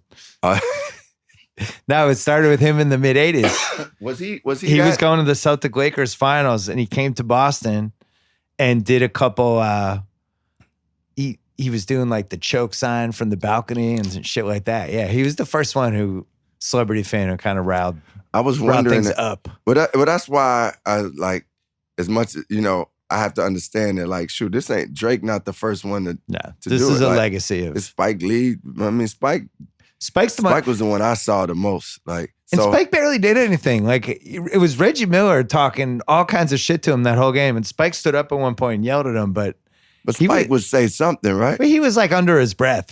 Drake is like up and demonstrative and really trying to get guys, you know, riled up, which is interesting. He feels like he's on the team. Yeah, I mean, you kind of gotta, like, at a certain point, you gotta love it too, because it's like somebody that's like really like cheering for their team. And I mean, I do it at home, but I just, you know, when I'm at the game, I feel like, yo, this is their space. This is that. Let them get their stuff off. I cheer for the team I love. But. Were you going to the 90s Bulls games? Were you you were famous at least for the last 3? Yeah, but last 3 titles. I wasn't famous enough to get those courtside seats. Right. But I was, you know, I did have, you know, a name in Chicago, and I was definitely out there where I think I could have attended the games. I kind of at that point wasn't, you know, I was a ball boy for the Bulls. What? Yeah, I was a ball boy for the Bulls in 84. So when Michael Jordan first came in. George Gervin. Reggie Theus, George Gervin, Enos Watley. Orlando Woolridge. Man, it was this dude, Quentin Daly was this dude. Oh, that dude had some problems. Yeah. That was a legendary trouble guy. Man, he had a jump shot, though. That was crazy. That's why teams kept signing him. Because he was like a 25-point-a-game guy, but he had some demons. Quentin Daly, man. Yeah. So I was actually a ball boy when Mike first came, like, and it was an amazing job. So I think once I stopped being a ball boy, because I was getting too old to do it, I was like... I turned 25. No. I was like 14. I was like, man, enough of this, man. I'm good. I kind of just watched the Bulls as a fan. I would have loved to have gone to the games, but wasn't making those connections. I didn't have those. I sidetracked you, by the way. You asked top 5. Who's your top 5 now? Basketball? Yeah. I'll give you mine. Ever. I'll give you mine. MJ 1, LeBron, Kareem. MJ, LeBron, Bill Russell, Kareem, Magic. Okay. Magic a hair over Bird. Mine is close. He played like 2 more years than Bird. That's a Boston guy saying that. So I know, it hurts. I wrote a basketball book, and it was like the toughest part of the book for me, putting Magic over Bird. I had to. He played 2 more really good years than Bird did. Yeah. I'm going with Mike, LeBron, Kareem, Magic, and Hakeem Olajuwon. That's my top 5. Hakeem was unbelievable. I know Bill Russell. I'm only going because those are the players I actually seen. It's hard for me to watch clips of players and really determine if they were the greatest. And that's why I had to come to grips when so many of the new generation was like, yo, LeBron is the best. Because they only seen some of Mike's clips. But yeah. It's a generational thing, though, because if you weren't there for it, you're always going to think your guy is better than the guy before him. But one thing we can all acknowledge is Michael Jordan took the league and the NBA to an international level, really. Like, he took it to the level of, like, he had the magnetism and the charisma and the stardom he made the NBA kind of what it is. Along with, obviously it's people back there marketing and doing their thing, but you got to have the star to do it. Also, the most important celebrity ever for bald people. Oh, yeah. Nobody had thought about this. He created the shaved head thing. He never got credit for it. Think about that. I never thought 35 years of it now. Yeah, but we had our little images of Isaac Hayes and he was bringing that back from that. Yeah, but Mike, but you're right, Mike. In that era, hair was the thing, and you're absolutely right with Mike. Mike was actually, the Jordans, and I had his first I got a picture of me in his first like Air Jordan sweatsuit thing that he created. Like, that was like. It's impossible to describe now how important he was that first year when coming out of the Olympics. Yeah. The posters, I got every poster. The sneakers, him going on David Letterman. Man. Like, all the stuff, it was like, we never really had like a cool basketball player before like this. Not like at that From level. the get-go, he was the coolest. It's so incredible, like, because you're saying some of the things that hasn't gotten credit for. But even the longer shorts thing was something that it was between him and the 5'5", right? That did that. I think it was Mike though, probably first. That had the longer shorts. Fab Five took it and blew it out. Right. But yeah, I was involved with the Fab Five 30 for 30 we did, and it was one of the most important ones we did because it was kind of this lost team that had this huge impact. And we were able to capture it, and now it's like this document for all the shit they did. They, as you said, they ushered all of these different things in. I think Iverson, who, the media hated for a while there, but Iverson was really important too. No, he broke a lot of... He brought a lot of walls went down with him. Iverson he's on the same level as, like, as far as ushering in new things and bringing, like, a new culture, like, the tattoos, the cornrows, the whole, like... Well, people don't know what the fuck was going on with that. You'd had people in the first 5 rows like, what's going on with that guy? Like, they just didn't know how to even react to him. But, the truth of the matter is he was just bringing, like, a black culture that was very true to, an aspect of us to the forefront. And he was like, and it was unapologetic, and it just was, like, raw and who he is.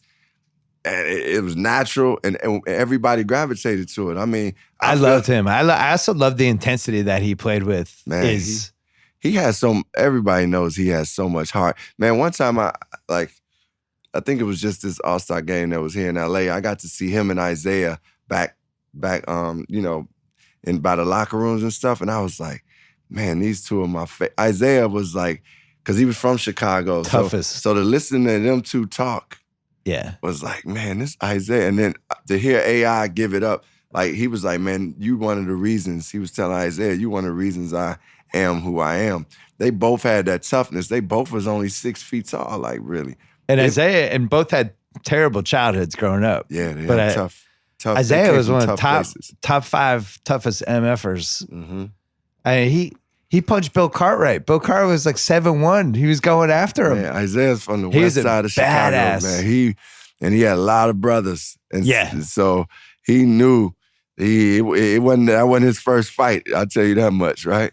There's that famous story when Bobby Knight went to recruit him and the brothers were like trying to mess it up and Bobby Knight got mad and was like, blah, blah, blah. And he looked at one of the brothers like, and you know what? You're going to end up a loser just like him. And he walked out. And it was like, that was it. Isaiah wasn't going to go to Indiana. And then Isaiah like kind of I didn't know that. Chased him down and was like, I'm sorry. But like he had a really rough family, you know? Yeah. It was in this book, Breaks of the Game, that covered like, you know, how Isaiah ended up with Bobby Knight and all this stuff. But his life was as rough as anybody's. Nah, for sure. They made a TV movie out of it that was actually really good. Really? About him. Yeah, it was like, I'm going to say late 80s. About Isaiah? About Isaiah and his mom. I think it was more about his mom than Isaiah. Yeah, that's why I had a lot of respect for his mother. I mean, yeah. Because one of my mom's friends was like a police officer in that West Side area, and he kind of was like a mentor to Isaiah to a certain degree. And he always talked about how incredible his mother was to raise, you know, all those young men and women, and did a great job with them. It was something for me to see that Isaiah Magic conversation when they, you know. There's a lot of history with those guys. Man. Good and bad. Yeah. You can feel it in the conversation. You feel it, man. Yeah. And to see them like come together was like, man, that was special. I really want that for, speaking of 5'5", I want to see that for the 5'5", like to see Jalen and Chris.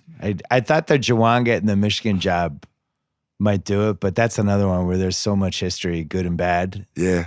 I don't know. It's so crazy because, I mean, I do understand those things because I have friends that I grew up with that we ended up going separate ways, having conflicts. So I do know it's human nature, but just as an outsider and a fan, you're like, man, I love them dudes. Chris wouldn't be in the documentary. Yeah. We were telling him the whole time up until, you know, when it was going to air. And and now that thing's been watched by like, I don't know, 20 million people at this point or however many. I love C-Web though. I mean, and I love Jalen. And I mean, with the I'm hoping at some point it comes around. Yeah. Wait, you have to go fairly soon. I wanted to talk quickly about Kanye because he's an important person for me just because I loved his music and I feel like I'm one of the last defenders.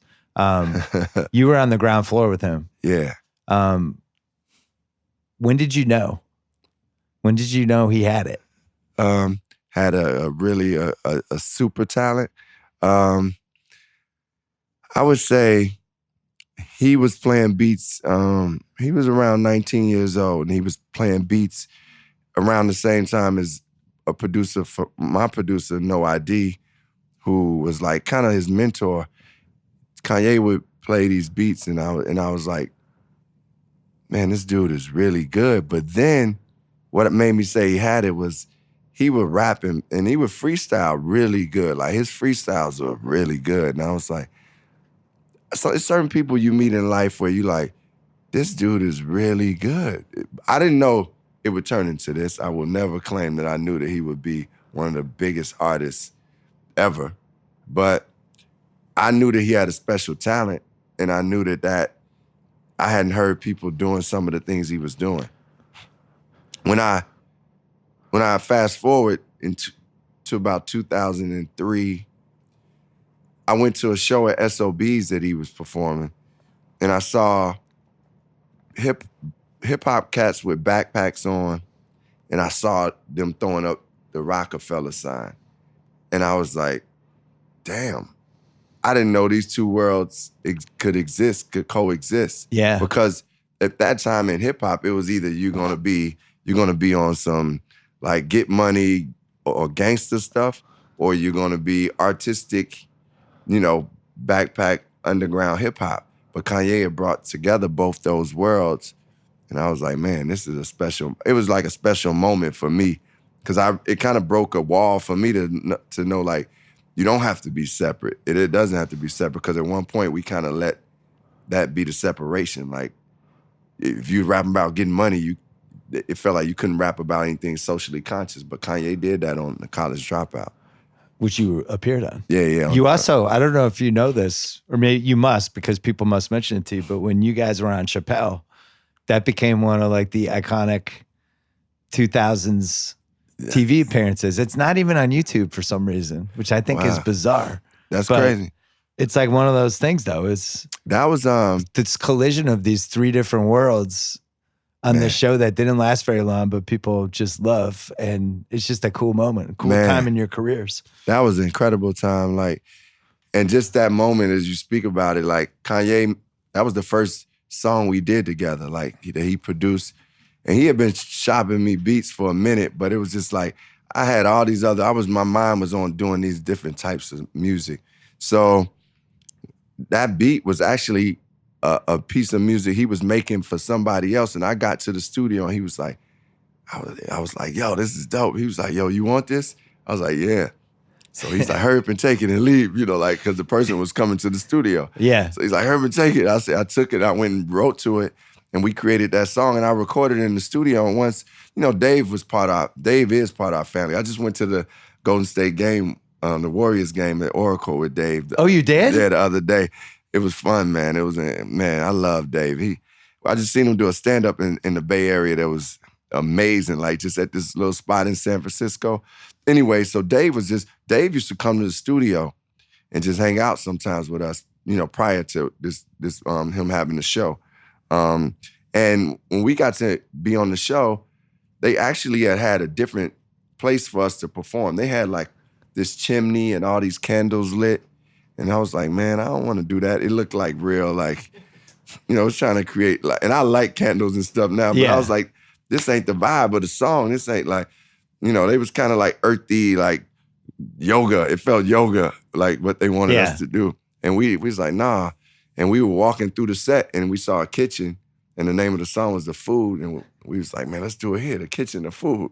And we just ended up doing that live. So I'm glad you saying that was a great moment on his show, because that show was one of my favorite. There's Kanye, a lot of the stuff from him, those first 2 years, like there's stuff with him and John Legend and stuff with you. And, it's kind of early YouTube, but there's a lot of video of it. It's just a cool time in his career. We're getting him back, right? Yeah, I think I feel like he has another great album.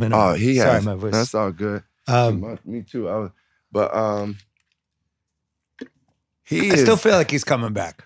His talent is a God-given gift that you can't take away. It's not. I don't think anything is going. That talent is there. So when he focuses and chooses to do and go to his purest place of creativity and is not letting other things like detour him, he makes some of the greatest music ever. And your career, like, things ebb and flow. Yeah, that's simple as that. You had that, what was that album you had before B? And people were like, Electric Circus. People were like, man, yeah, this isn't the comment I want. Exactly. And then you did another album, people were like, yeah, this one. Yeah. But it's like, that's a great, but you Bill, just it's like wind that sends people in different directions. And then you have to know that. You have to know that as an artist or any career, that is ebb and flows. It's valleys and mountains. And you go through it, like, and just be like, and if you could sustain your purpose and what you love to do within that and just be humble enough to grow, then you will reach that mountain again, at some point. I'm buying all the Kanye stock.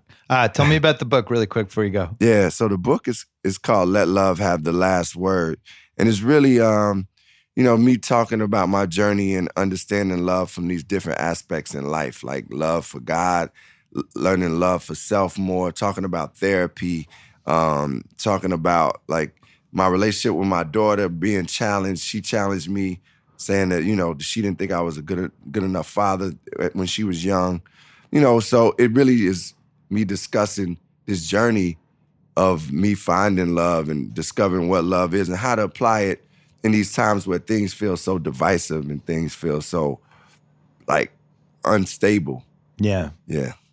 Well, good luck with it. It's out or it's coming out? It's out right now. Yeah, okay. It's out now. And I actually have an album that's inspired by the book that'll be out. My first single is out now, called Her Love, and it's produced by Jay Dilla, the late, great Jay Dilla. Oh, you got it grown from Kyle. Yeah, the late, great Jay Dilla. And it's featuring Daniel Caesar. And it's kind of discussing the evolution of hip hop. It's kind of, it's indirectly a sequel to a song I did called "I Used to Love Her," which was talking about hip hop, and that was actually the song that Ice Cube and them felt. I was, that started the beef. Yeah. But anyway, this song "Her Love" is really a beautiful song, man, about hip hop, and it's off the album "Let Love." So I'm excited about it. Yeah. Your next book should be about Midwest rap, trying to get it as a brand. Yeah, I mean, we got a lot. We don't want to be in the East Coast anymore. We showed our a own lot. thing. Yeah, I know. We did get classified as East Coast for some reason. You're like 1,500 miles away from the East Coast. That's a long plane ride, 2 hours. Yeah. Common, thank you for doing this. This is fun. Yeah, thanks for having me. It. I appreciate it. I hope you come back in John Wick 4. Oh man, me Pull too. that knife out of your chest. Hey man, get some stitches. Yes, start a campaign, a new heart. man. You got a big voice. Start a campaign. Oh, I think people would be excited if you get back. Good. Thanks, All right, thank you. Thanks, bro.